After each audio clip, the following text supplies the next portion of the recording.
Hey everybody, welcome to the United States versus Canada, a different kind of war.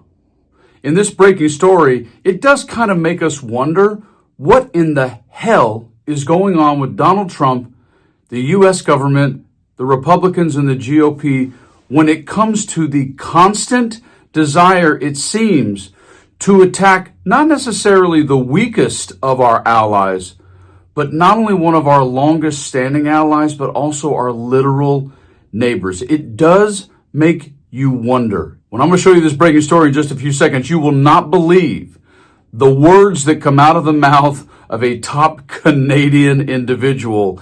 So I'm going to show you the story in just a few seconds, but take a look at this. Josh, let's start with you. You're the Canadian in every room, it seems, that Donald Trump is in. You were on board Air Force One over the weekend. What's your gut telling you about why he's fixated on Canada? Is it because you keep asking him these questions?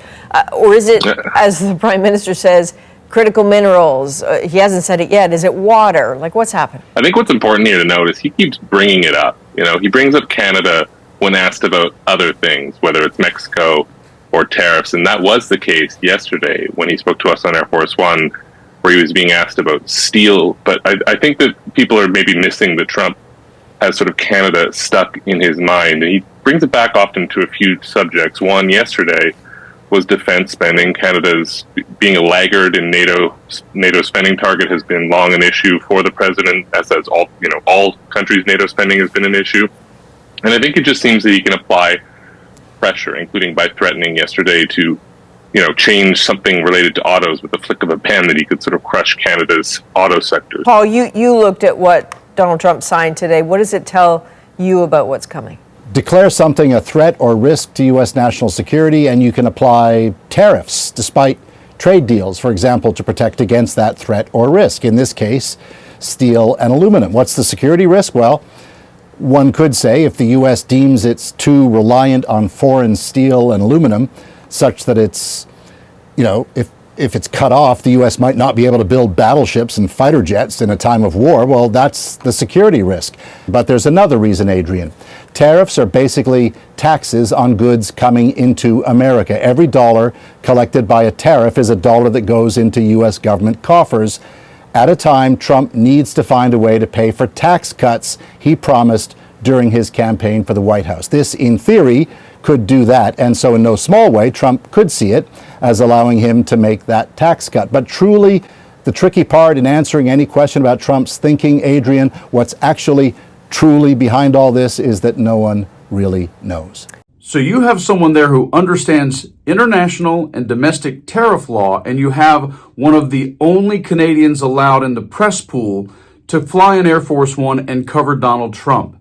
And the ultimate answer is neither of them really quite are willing to commit to what the hell he's doing. And in this breaking story, look how Canada is really responding on the macro and micro level of defending themselves against the U.S. Here it is. We are standing strong in Canada because, Christiane, what's important for viewers to understand right now is the Trump administration has not only put trade as an issue on the table. They've been presenting many other things, including military cooperation, security and intelligence cooperation, water cooperation, and I could go on and on and on. And that's enough. President Trump wants to put us into a state where we are much more weakened economically in order eventually to annex us. He said that.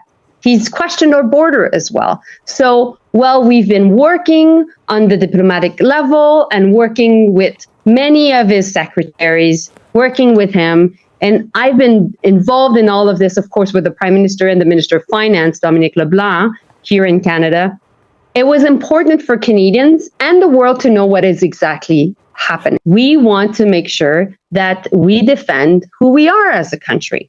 And we've been shown too much disrespect by the Trump administration at this point, calling us a 51st state, calling our Prime Minister governor. This is not only a personal issue between Prime Minister Trudeau and President Trump. It's way more than that.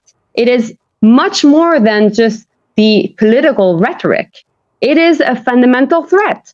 So what we're doing at home is we need to make sure that there's less internal barriers between our provinces and territories, because that's an issue. We think we can offset a lot of the impacts of the tariffs coming from the United States by being much more aligned as a federation, economically speaking.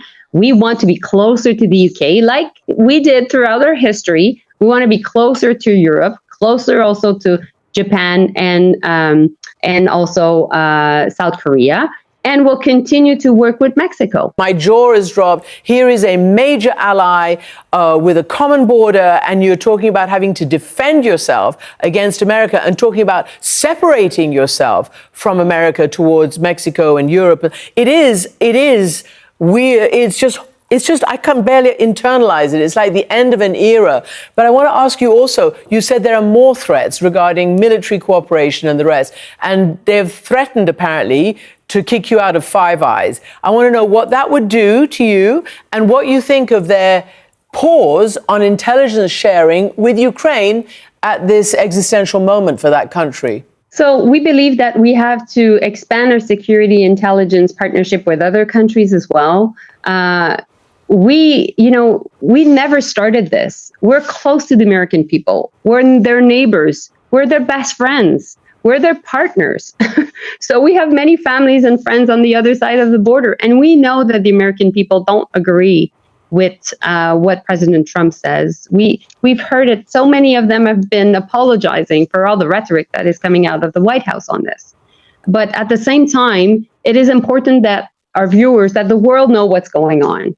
And fundamentally, we will do the work to make sure that we have partnerships that are necessary to protect ourselves and at the same time to protect others. I mean, with all respect, this is just something none of us ever expected to see in our lifetime between the U.S. and Canada. It is almost impossible to fathom what she is talking about in terms of national security, in terms of strengthening allies in Europe and other countries that are so far away from us because of one particular individual, Donald Trump, to put his thumb and everyone under his thumb, just like a dictator does. But just remember, Donald Trump only cares about two things: power and money. And of course, attention in parenthetical in between those two. And for some reason, he feels like Canada is the first place to start. And whether or not he actually thinks or ultimately feels he won that debate, the truth of the matter is it is going to hurt, because he's doing it so severely, thousands and thousands and thousands and thousands of Americans. I'm just telling you now, there's all sorts of ways to change deals, all sorts of ways to work out negotiations that might be more favorable. But the way that Donald Trump is choosing to do this in the first 100 days of his second administration is to do it with a baseball bat and threats. And it isn't necessarily only going to work out for us. It's going to wind up leaving a lot of people red, white, black, and blue. You guys hang in there. Stay frosty.